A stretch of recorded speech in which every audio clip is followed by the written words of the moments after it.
Assalamualaikum warahmatullahi wabarakatuh. Salam kenal dan salam berbahagia. Semoga kita semua diberikan kebahagiaan dan kesehatan dalam menjalani aktivitas sehari-hari. Perkenalkan, saya Yuna Zahratun Nisa, guru bahasa Indonesia dari SMAN 1 Lewiliang. Di pertemuan pertama kita kali ini, kita akan membahas tentang teks laporan hasil observasi. Tentunya ini materi tidak asing lagi. Kenapa?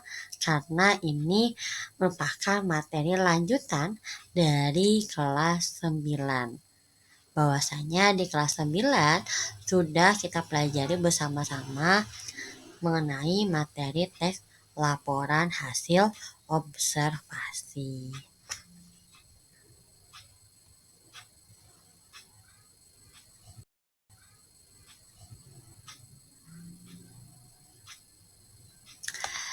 Sebelum kita menginjak ke materi inti, kita terlebih dahulu harus mengetahui kompetensi-kompetensi dasar apa yang akan kita pelajari atau kita harus kuasai di dalam materi teks laporan hasil observasi ini. Ada kompetensi dasar pengetahuan di 3.2, yaitu menganalisis struktur dan kebahasan teks laporan hasil observasi. Kemudian di kompetensi keterampilan 4.2, mengonstruksi teks laporan hasil observasi dengan memerhatikan struktur dan kebahasan. Dua kompetensi ini yang harus kita miliki, yang harus kita kuasai di pertemuan kali ini. Semoga dua kompetensi ini bisa kita kuasai melalui menyimak video pembelajaran kali ini.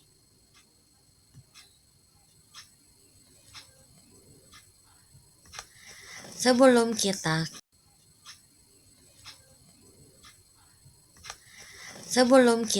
ke menganalisis, tentunya kita harus mengingat kembali atau memperdalam apa sih itu pengertian teks laporan hasil observasi.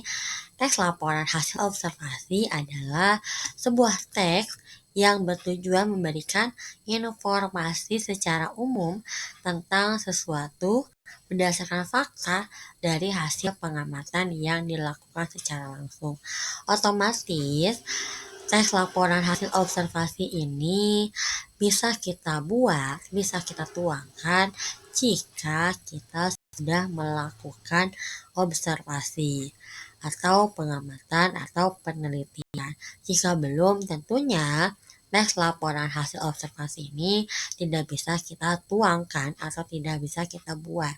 Kenapa? Karena dengan kita melakukan pengamatan, dengan kita melakukan penelitian, kita akan mendapatkan fakta-fakta yang nantinya fakta-fakta inilah yang menjadi dasar untuk kita menuangkan informasi tentang objek yang akan kita amati.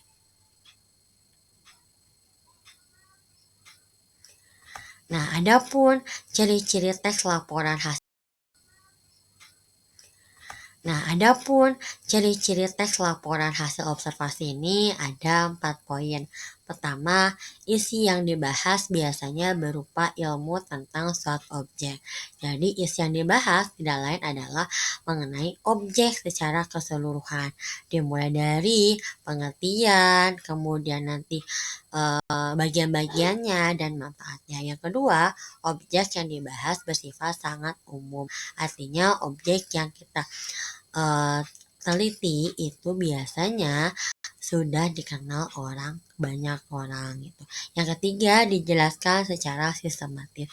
Ketika nanti kita menuangkan dalam sebuah laporan, tentunya di dalam teks laporan memiliki susunan atau struktur atau hal-hal apa saja yang menjadi acuan ketika penyusunan teks laporan hasil observasi. Yang keempat, biasanya dijelaskan dengan penjabaran menjadi definisi, pengertian dari objek yang kita amati, kemudian klasifikasi jenis-jenis objek yang kita amati, golongan atau kelompok objek yang kita amati, dan penjabaran dari objek-objek tentang ukuran tubuh, kemudian tentang bagian-bagian tubuh, bentuk atau rasa dari objek yang kita amati. Nah, nah ini adalah nah ini adalah 3 bagian atau 3 struktur teks laporan hasil observasi. Mengapa dalam membuat teks laporan hasil observasi kita harus tersusun? Karena tadi berdasarkan ciri-ciri teks laporan hasil observasi, bahwasanya teks laporan hasil observasi harus dijelaskan secara sistematis. Berdasarkan apa? Berdasarkan susunan atau struktur teks laporan hasil observasi. Adapun struktur teks laporan hasil observasi ini ada 3 item. Pertama, pernyataan umum. Pernyataan umum ini merupakan paragraf awal di mana menjelaskan tentang apa itu pengertian teks, apa itu objek yang kita amati, kemudian ciri khas atau karakteristik khas objek yang kita miliki, kemudian biasanya habitatnya di mana, kemudian um, nama ilmiah dari objek yang kita amati apa. Ini biasanya pernyataan umum ini berada di paragraf pertama dalam teks laporan hasil observasi. Kemudian yang kedua adalah deskripsi bagian. Yang namanya deskripsi bagian berarti kita menggambarkan tentang bagian-bagian apa saja yang ada di dalam teks laporan hasil observasi dari atas sampai bawah, dari kepala sampai kaki itu dijelaskan di dalam bagian-bagian seperti itu. Kemudian selain bagian-bagian apa saja yang dijelaskan itu bisa menjelaskan tentang fase hidup dia seperti apa gitu kan. Karena setiap objek yang kita amati pasti memiliki fase hidup atau cara dia hidup bagaimana, bentuk dia objek dari amati bagaimana, kemudian rasanya seperti apa, ukurannya berapa, itu dijabarkan di dalam deskripsi bagian. Kemudian yang ketiga ada deskripsi manfaat. Ini biasanya ada di bagian terakhir. Kenapa? Karena ini bagian akhir biasanya menjelaskan tentang manfaat-manfaat dari objek yang kita amati. Biasanya setiap objek yang kita amati memiliki manfaat-manfaat yang merupakan ini informasi tambahan kepada khalayak umum yang tadinya kita tidak tahu, ternyata objek yang kita amati itu hampir semua itu memiliki manfaat. Nah, ini yang disampaikan manfaat-manfaat ini termasuk ke deskripsi manfaat. Untuk lebih lanjut dan lebih memahami bagaimana strukturnya, mari kita bahas dalam slide berikutnya. Nah, di sini ada sebuah teks tentang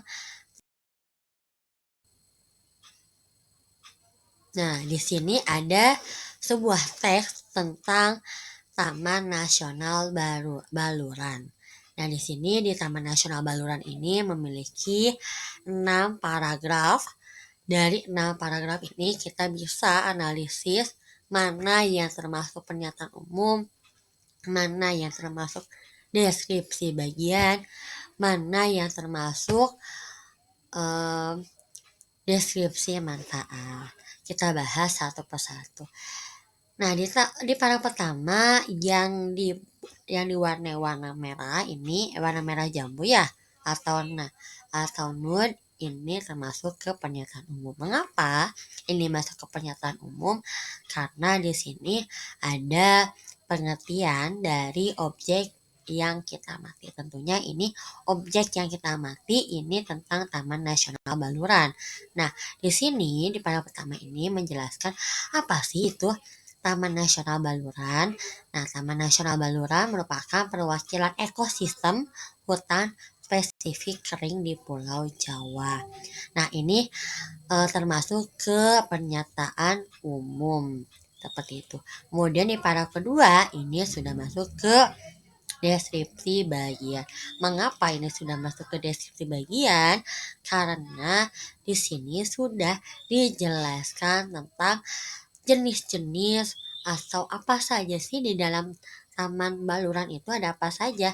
Nah, ini masuk ke deskripsi bagian. Terlihat di kalimat atau terbaca di kalimat tumbuhan di Taman Nasional ini sebanyak 444 jenis. Berarti dengan kalimat tersebut menandakan di Taman Nasional ini terdapat bagian-bagian atau spesies tentang tumbuhan yang terdapat sejumlah 444 jenis. Kemudian di paragraf ketiga juga masih termasuk ke dalam deskripsi bagian karena ini menjelaskan atau menjabarkan dari paragraf kedua. Kemudian paragraf ketiga bagaimana? Paragraf ketiga masih termasuk ke deskripsi bagian. Mengapa? Karena di dalamnya masih menjelaskan jenis-jenis mamalia di Taman Nasional Baluran. Kemudian di paragraf keempat bagaimana? Di paragraf keempat juga masih ke deskripsi bagian. Mengapa? Karena di paragraf keempat ini menjelaskan tentang jenis-jenis burung yang ada di Taman Baluran. Nah, kemudian di paragraf terakhir ini sudah termasuk ke deskripsi manfaat. Mengapa? Karena di sini ada kata manfaat. Tentunya jika sudah terbaca dengan adanya manfaat berarti sudah dipastikan ini termasuk ke deskripsi manfaat. Jadi kita simpulkan paragraf 1 termasuk pernyataan umum, 2, 3, 4, 5 termasuk ke deskripsi bagian, 6 termasuk ke deskripsi manfaat. Inilah analisis teks Taman Nasional Baluran berdasarkan struktur teks laporan hasil observasi.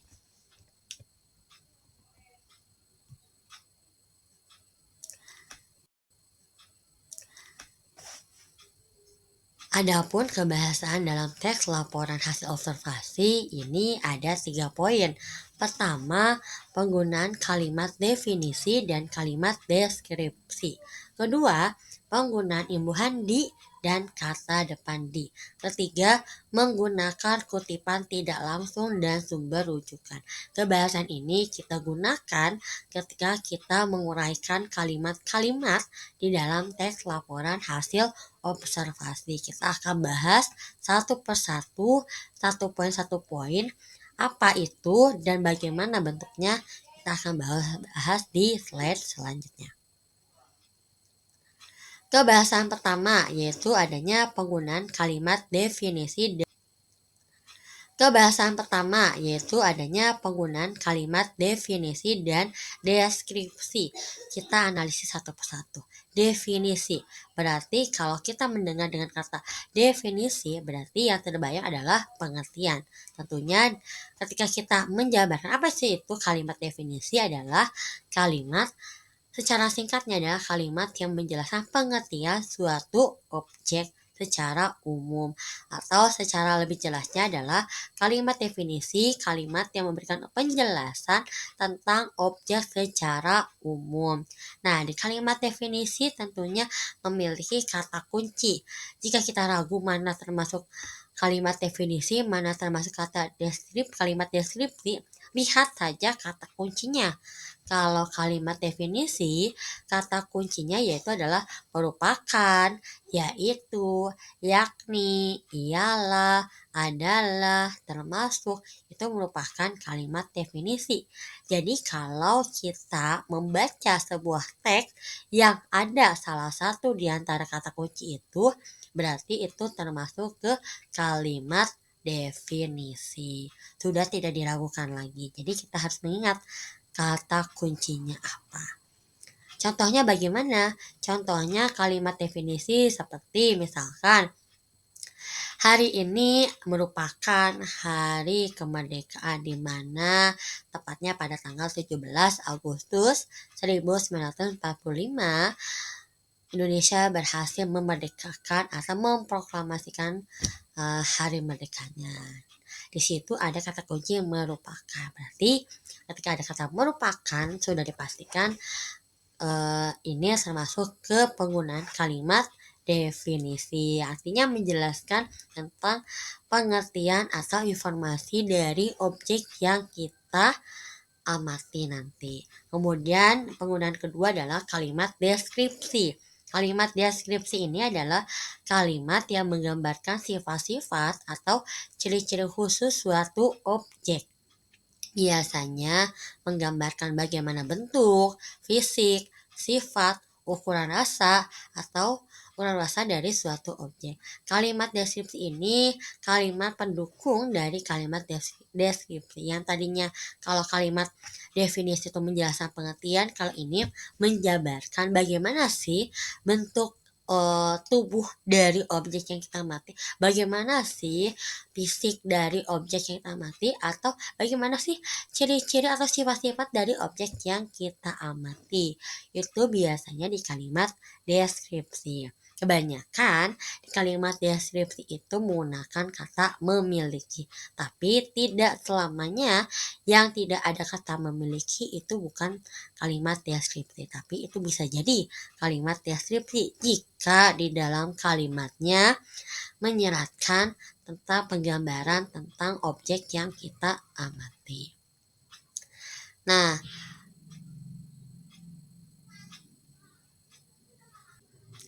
Nah, tadi kita sudah pelajari tentang kalimat definisi dan kalimat deskripsi. Kita coba analisis di dalam teks Taman Nasional Baluran. Adakah penggunaan kalimat deskripsi dan kalimat definisi? Ini tentunya ada ya. Kalimat definisi, kita ingat dulu kata kuncinya apa tadi? Merupakan, ialah, adalah, yaitu, yakni, termasuk. Coba di teks ini ada tidak yang menggunakan salah satu di antara kata kunci ini? Kita lihat di paragraf pertama. Nah, di paragraf pertama ini ada menggunakan kata merupakan. Tentu ini termasuk ke kalimat definisi, yaitu Taman Nasional Baluran merupakan perwakilan ekosistem hutan Pasifik kering di Pulau Jawa. Ini termasuk ke kalimat definisi. Sedangkan di kalimat kedua, hutan di taman ini terdiri atas tipe vegetasi savana, hutan mangrove, hutan musim, hutan pantai, hutan pegunungan bawah, hutan rawa, dan hutan yang selalu hijau sepanjang tahun. Nah, ini adalah kalimat deskripsi, menggambarkan bahwa hutan di Taman Nasional ini memiliki beberapa tipe. Selain itu, kita coba lagi mana yang termasuk ke kalimat menggunakan kalimat deskripsi. Nah, di sini juga ada kalau kalimat deskripsi tumbuhan yang lain seperti asap, gadung. Nah, ini termasuk ke kalimat deskripsi, menjelaskan tentang ada apa saja sih tanaman-tanaman di Taman Nasional Baluran. Seperti itu. Ini adalah penggunaan dari kalimat definisi dan kalimat deskripsi.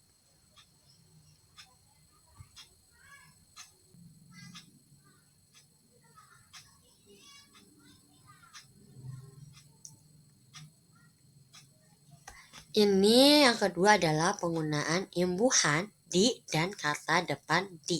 Kata depan di dan imbuhan di ini memiliki kesamaan, yaitu sama-sama memiliki di, tapi ada perbedaan dan ada perbedaan dari segi penulisan. Kalau kata di sebagai imbuhan itu penulisannya adalah digabung. Kalau kata depan di itu penulisannya dipisah. Kata di sebagai imbuhan ini memiliki fungsi kata kerja pasif seperti dimakan. Di setelah kata di adalah kata kerja, ini namanya imbuhan dan wajib digabung. Kalau misalkan kata depan di itu biasanya menunjukkan arah, tempat, dan waktu. Dan tulisannya dipisah seperti di Jakarta, di atas, di bawah, itu tulisannya dipisah.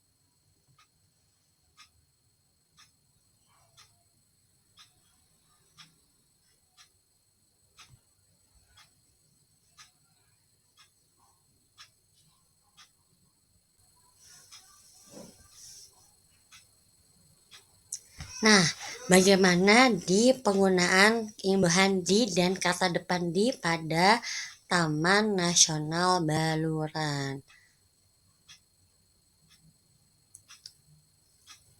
Nah, penggunaan kata di dan kata depan dan imbuhan di pada teks ini berada di pada teks paragraf pertama. Kita lihat dulu di paragraf pertama ini ada penggunaan kata depan di yaitu di Pulau Jawa. Kemudian ada lagi di taman ini. Kemudian di paragraf kedua. Paragraf kedua juga ada penggunaan kata depan yaitu ada di taman, di antara, di sini. Kemudian kalau di paragraf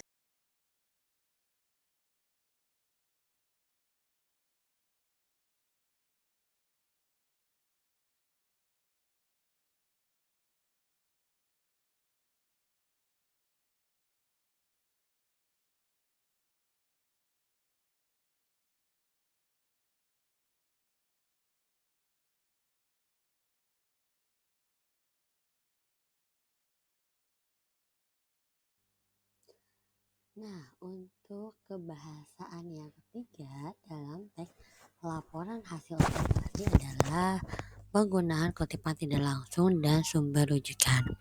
Sebelumnya kita harus mengetahui dulu pengertian dari kutipan tidak langsung.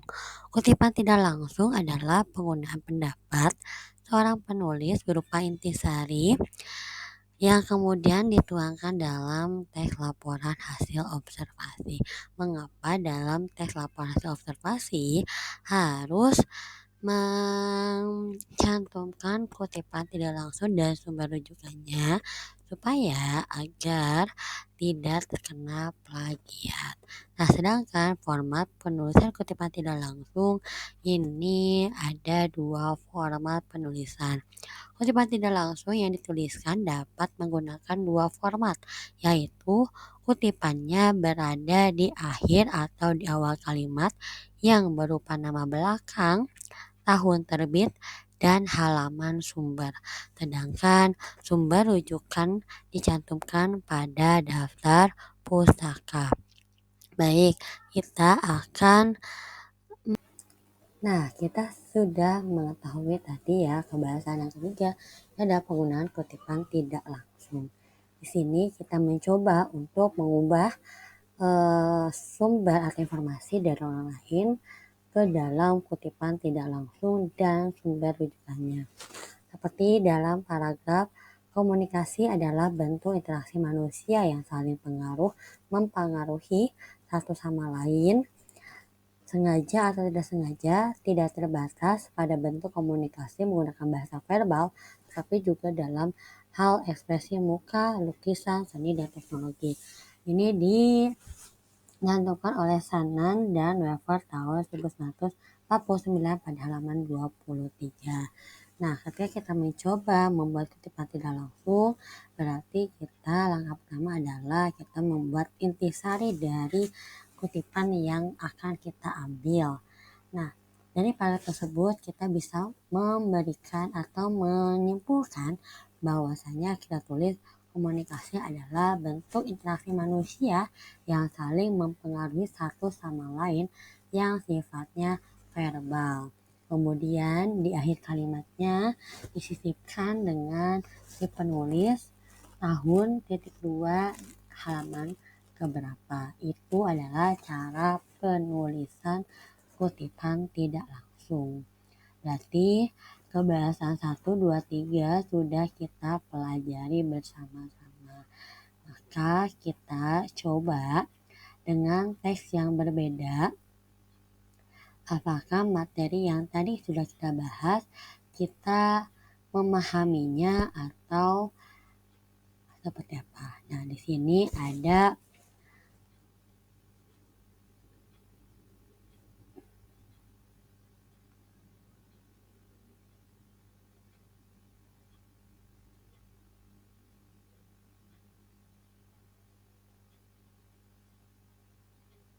Nah, di sini ada teks yang berjudul The Topeng Museum Angkut.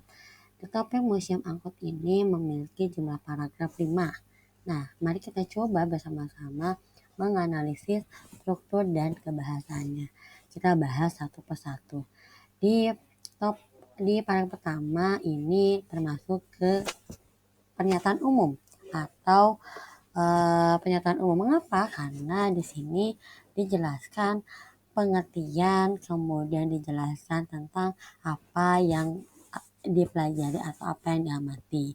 Seperti itu. Kemudian di bagian paragraf kedua ini menjelaskan tentang bagian-bagian ada apa saja sih di dalam topeng museum angkut ini. Ternyata di dalam topeng museum angkut ini selain topeng-topeng ternyata ada barang-barang antik. Ini juga dijelaskan di bagian atau di paragraf ketiga, bahwasanya di paragraf ketiga ini dijelaskan tentang barang-barang tradisional yang mengisi etalase-etalase museum antik seperti senjata tradisional, terus perhiasan wanita pada zaman dahulu. Nah, ini yang menjadi penghias atau menjadi isian-isian etalase di topeng museum topeng ini, seperti itu. Lalu di paragraf selanjutnya, paragraf 4 ini masih deskripsi bagian karena menjelaskan tentang the topeng museum angkut ini. Lalu di paragraf terakhir ini adalah deskripsi manfaat. Mengapa ini masuk ke deskripsi manfaat? Karena di dalam paragraf terakhir ini ada kata-kata manfaat. Berarti ini menjelaskan tentang manfaat dari topeng museum angkut ini. Mari kita coba untuk menganalisis kebahasannya. Pertama, adakah penggunaan kalimat definisi? Tentu ada. Tadi di paragraf pertama ya, karena ada kata merupakan. Nah, ini kata merupakan ini adalah kata kunci dari kalimat definisi. Makanya ini termasuk ke kalimat definisi. Lalu mana kalimat deskripsinya adalah nih. Kalimat deskripsi adalah kalimat misalkan contohnya tempat wisata ini seringkali disebut pula sebagai museum topeng. Nah, ini adalah kalimat deskripsi. Kemudian benda yang paling banyak diminati pengunjung untuk diamati adalah topeng. Ini merupakan kalimat deskripsi. Lalu selain kalimat definisi dan kalimat deskripsi ada penggunaan kata imbuhan. Imbuhan digunakan ketika untuk kata kerja pasif seperti contoh dipisahkan, lalu dikelompokkan, lalu diminati. Nah, ini merupakan kata berimbuhan di mana yang termasuk kata depan di ini ada contohnya di Kota Batu, lalu di mana lagi? Lalu di satu tempat yang sama. Kemudian di museum ini merupakan contoh dari kata depan di. Namun di sini rupanya sepertinya laporan hasil observasi ini tidak menggunakan kutipan tidak langsung karena ini benar-benar merupakan hasil pengamatan yang sesuai dengan fakta-fakta yang ada. Dia tidak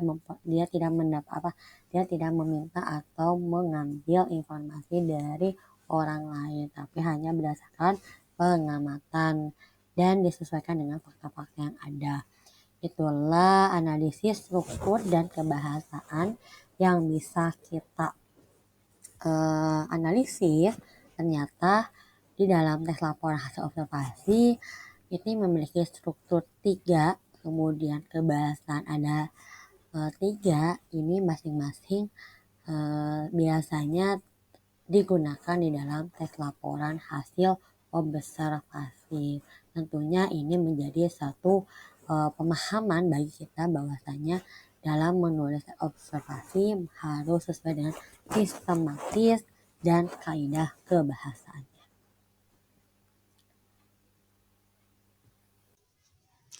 Cukup sekian pertemuan hari ini dengan materi teks laporan hasil observasi. Lain kali kita sambung dengan materi berikutnya, dengan materi yang berbeda. Terima kasih bagi yang sudah menyimak. Wassalamualaikum warahmatullahi wabarakatuh.